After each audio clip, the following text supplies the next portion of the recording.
You will hear a number of different recordings and you will have to answer questions on what you hear. There will be time for you to read the instructions and questions and you will have a chance to check your work. All the recordings will be played once only. The test is in 4 sections. At the end of the test, you will be given 10 minutes to transfer your answers to an answer sheet. Now turn to Section 1. Section 1. You will hear a conversation between a computer technician and a woman whose computer has crashed. First, you have some time to look at questions 1 to 4.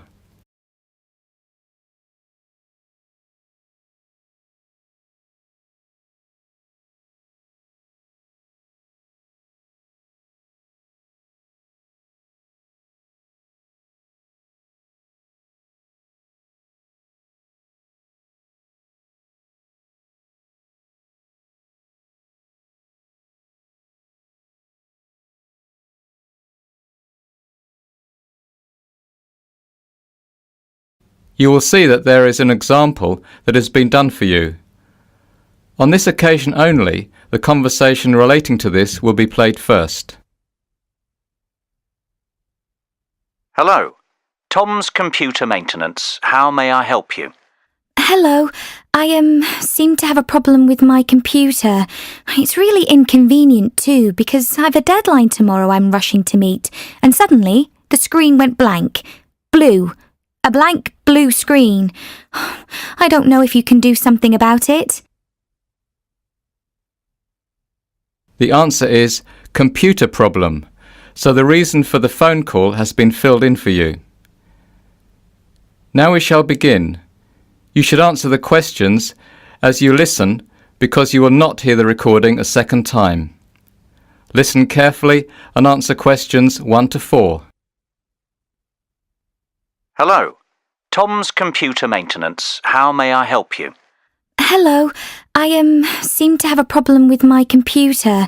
It's really inconvenient too because I have a deadline tomorrow I'm rushing to meet and suddenly the screen went blank. Blue. A blank blue screen. I don't know if you can do something about it. Ah, the dreaded blue screen. I think I can do something about it. It's my job after all. There are a few different scenarios, though, that could be going on with your computer. You've tried restarting it, right? Oh yes, nothing. And it's plugged in, not running on battery? Yes. Are you sure? Can you check again? Okay. Yes, it's plugged in. Okay. Can you give me a bit more information about what happened? The screen went blank. No, I mean, what activity were you doing when the problem occurred? Your computer was on, I presume. You were working, right? What did you do immediately before the blank screen appeared? Were you using the internet? Oh, yes, I was. Is it a virus? That seems likely. What antivirus software are you using? I'm not sure. Oh, how embarrassing. Never mind. I'll have to come and have a look at your computer. Okay, that's great. Before you hear the rest of the conversation, you have some time to look at questions 5 to 10.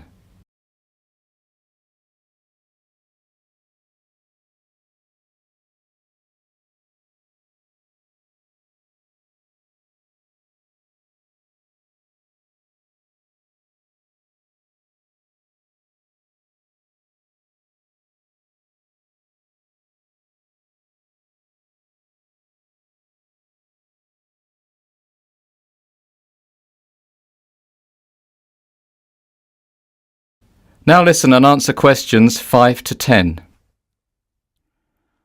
All right, let's see. What about tomorrow morning about 10? Oh no, that won't do, I'm afraid. I've got a very important project on the computer that absolutely must be finished and handed in by 9 a.m. tomorrow. By 10 it's too late, I'm afraid. Can't you come now?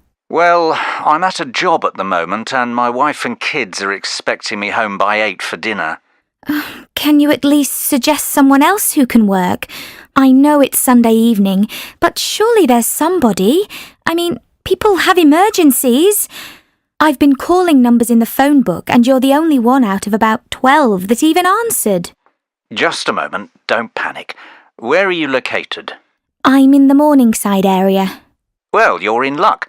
I have to pass your area on my way home anyway. Now, I should be finished here by 7:30, so what about around 7:45? Is that okay? Oh, that's great. Thank you. What's your address? 14 Branston Crescent, 2F3. That's BRANIST. Nope, sorry. BRANSTON Crescent. Oh, all right. And your name? Sandra Sarensen. That's SARRENCEN. And the name on the buzzer? The same. All right, I'll be there shortly. Thanks. Can I ask you how much it's going to cost? Certainly. My call-out fee is £60, and that covers the first hour's work. And after that, the fee is £40 an hour. Oh, gosh. That's rather expensive. How long do you think it will take? If we're lucky, it will be fairly quick. Honestly, though, if it takes much more than half an hour, I'll have to finish it tomorrow morning, but I doubt that will happen. I hope not. Will you take a cheque, or do you prefer cash? A cheque is fine. OK, so I'll be waiting. OK, bye. That is the end of section 1. You now have half a minute to check your answers.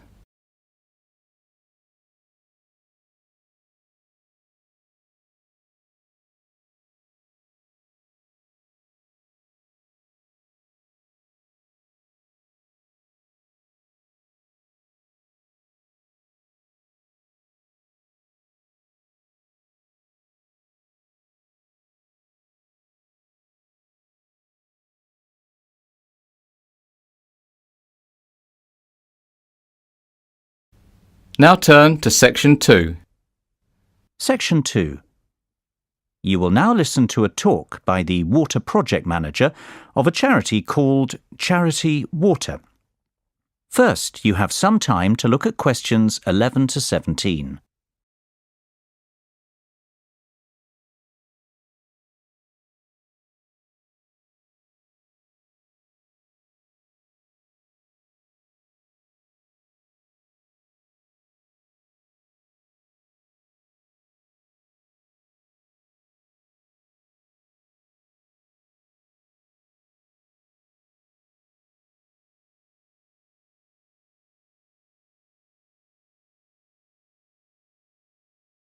Now listen carefully and answer questions 11 to 17. As Charity Water's Water Project Manager, I travel to some of the most desperate places on Earth in search of clean water. And while the landscape changes, there's always one thing that remains the same. The women are always walking. Whether I'm in the mountains of Haiti in rural Liberia or the jungles of the Central African Republic, the women are always carrying water. To give you an idea of the work that Charity Water does, I'll tell you the story of one of these women. Driving down a bumpy road in the middle of northern Uganda, our truck suddenly swerves off the road and up over an embankment. We usually prefer to surprise communities by our arrival because it makes it easier to monitor how our water points are functioning, without hundreds of people watching. But once you visit a few communities in the neighbourhood, rumours of your presence spread like wildfire. We jump out of the truck and walk into a party.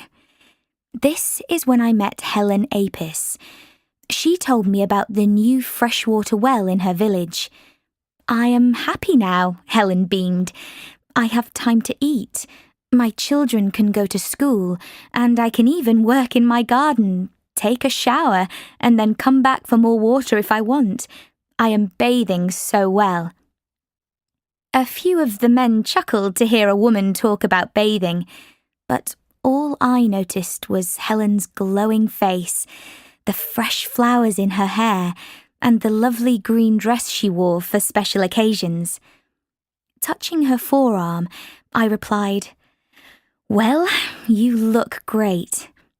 "Yes," she paused, placing both hands on my shoulders and smiling. She said, "Now I am beautiful." That really hit me.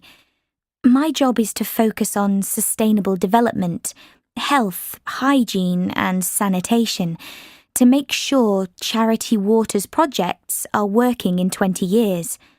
But nowhere on any of my surveys or evaluations was a place to write, "Today, we made someone feel beautiful."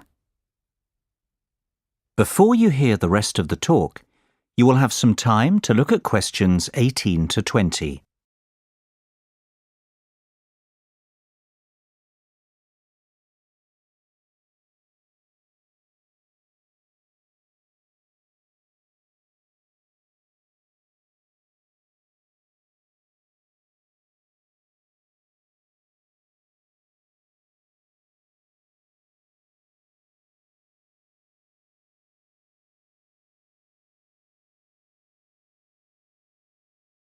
Now listen carefully and answer questions 18 to 20.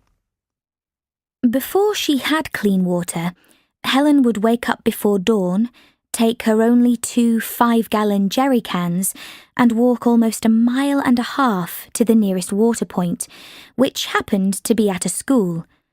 Because there simply wasn't enough water for the area's population, she'd wait in line with hundreds of other women who also valued clean water. Helen's only other option was to skip the wait and collect contaminated water from a pond. Helen spent most of her day walking and waiting. She told me each day she'd say to herself, "How should I use this water today? Should I water my garden so we can grow food? Should I wash my children's uniforms? Should I use it to cook a meal? Should we drink this water?" With 2 children, 1 husband, and 10 gallons, Helen had to make choices. I saw the shame in her eyes when she described how she would return from her long trek to find her 2 young children waiting for her. They were often sent home from school because their uniforms were dirty. With the new well in her village, her life was transformed. She now had choices, free time, options. Also, Helen had been chosen to be the Water Committee Treasurer, collecting nominal fees from 51 households to use for the maintenance of their well.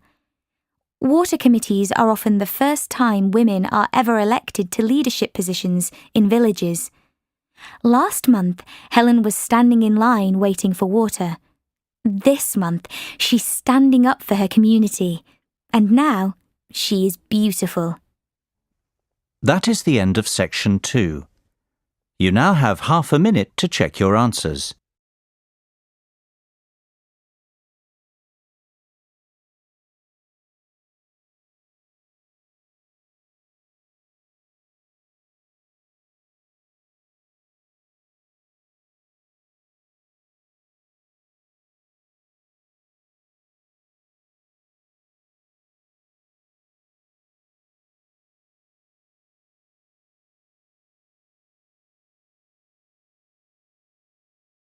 Now turn to section 3. Section 3. You will hear a conversation between a student, Jessica, and Dr. Kitching, a university advisor.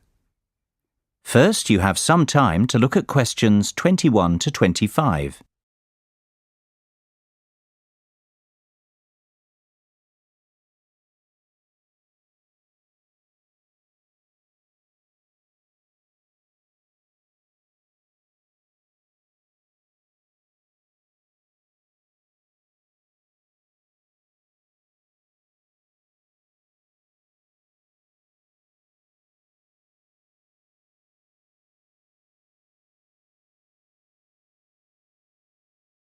Now listen carefully and answer questions 21 to 25.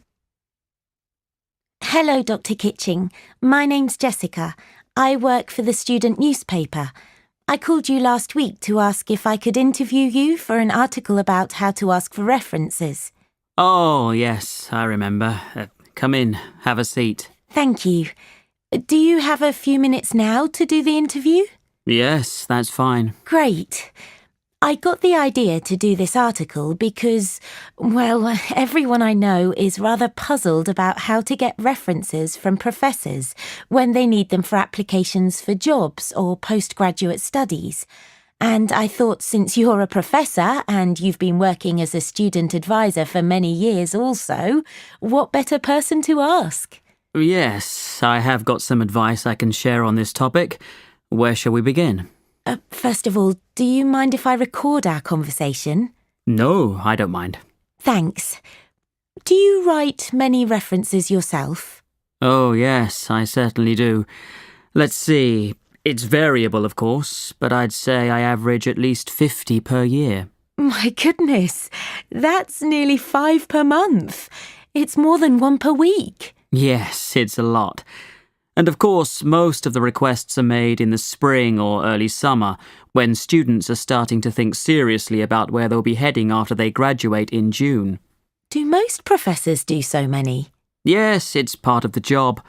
Of course, because I'm an advisor, students probably feel like I know them rather better than some professors, so I probably get a few more than I would otherwise. Before you hear the rest of the conversation, you have some time to look at questions 26 to 30.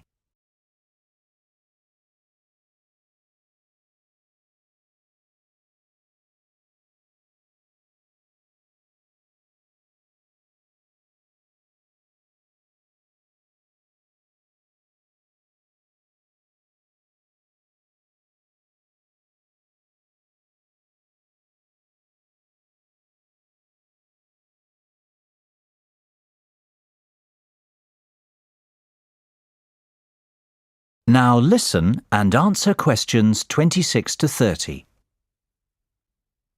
All right, so what do we students need to know in terms of asking for references or letters of recommendation? It's incredibly daunting, actually, particularly since we have such large classes. I'm not sure if my professors even know who I am. Yes, that's probably the biggest issue students face in getting references. You will invariably have to contact former professors, even if you have never spoken to them outside of class. Following on this, if I were giving a first-year student advice, I would say to make sure you've had contact with several professors outside of class so you won't be a stranger.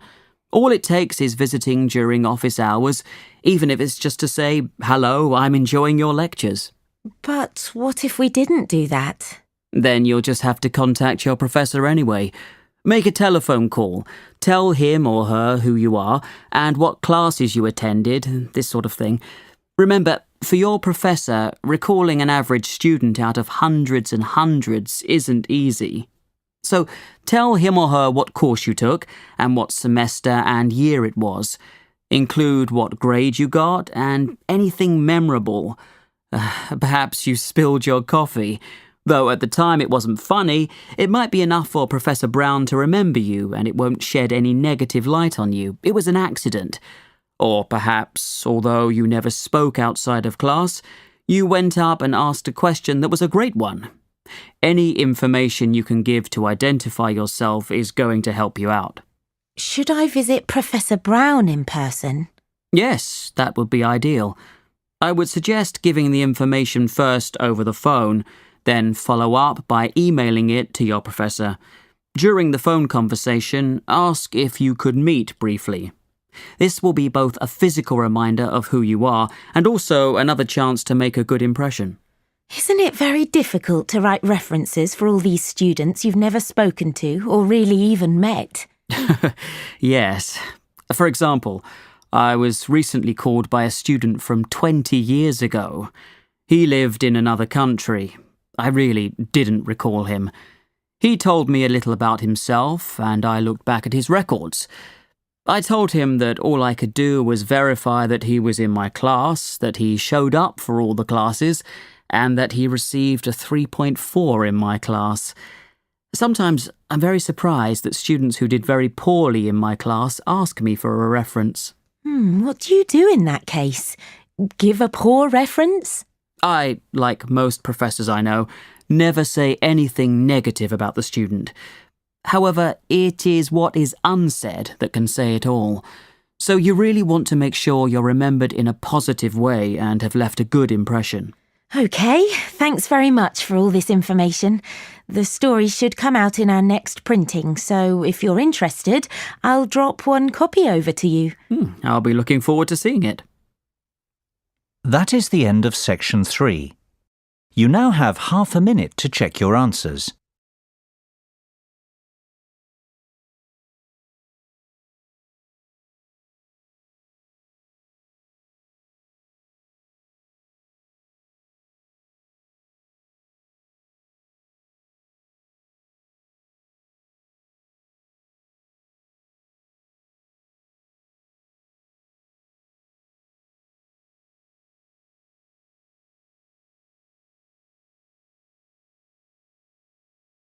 Now turn to section 4. Section 4. You will hear a lecture about the behaviour of primates, the group of animals that includes monkeys and humans. First, you have some time to look at questions 31 to 40.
Now listen carefully and answer questions 31 to 40.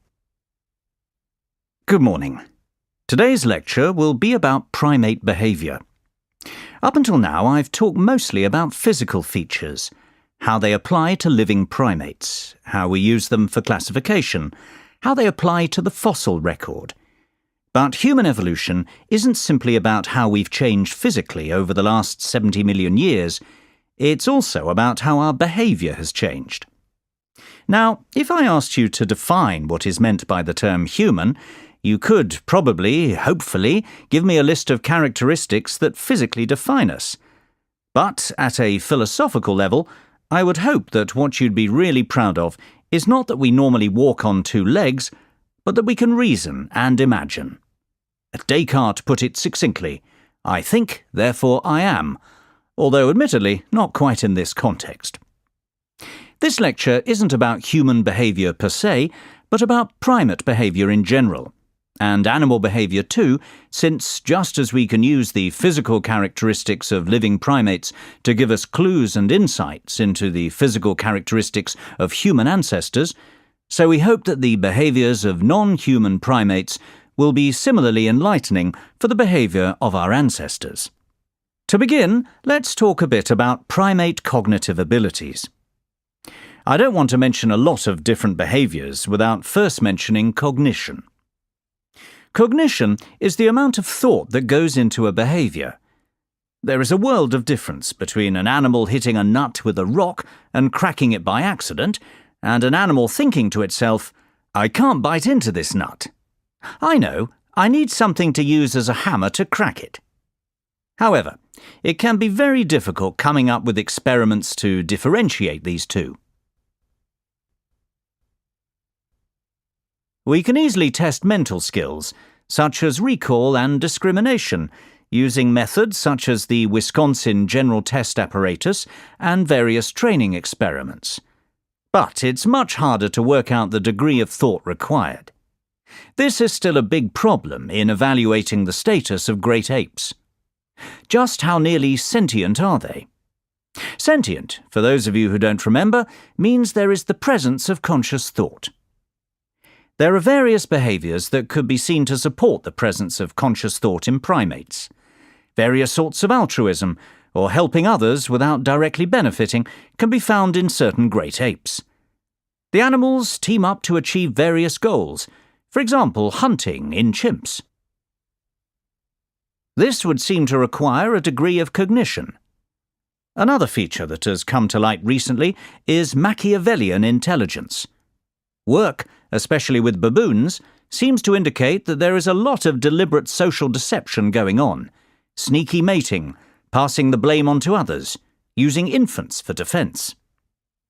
At first glance, this seems very complicated behaviourally, but again, it can just about be explained in a fairly minimally cognitive way. Highly trained chimps, such as the signing chimp, Washoe, and the computer-aided communication of Kanzi, also indicate a high level of intelligence. An interesting fact is that these language-trained chimps do much better in the standardized intelligence tests too, indicating that we probably underestimate primate intelligence in our traditional experiments. It seems that primates are not all that interested in the colour of pencils. They want to know the latest gossip about their friends. Sound familiar? And of course, cognition and intelligence in primates is a thorny problem with deep moral and political ramifications. That is the end of section 4. You now have half a minute to check your answers.